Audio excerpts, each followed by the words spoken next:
Carrot pudding. Ingredients: 3 pounds carrots, chopped. 4 eggs.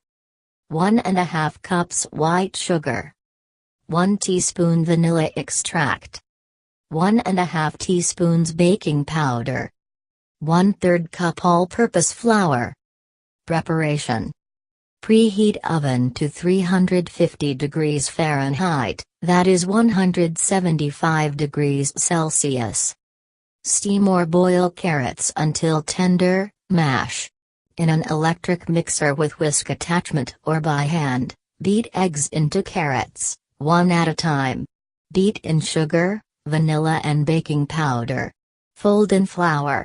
Pour into a 2-quart baking dish. Bake in preheated oven 30 minutes, until puffed and set.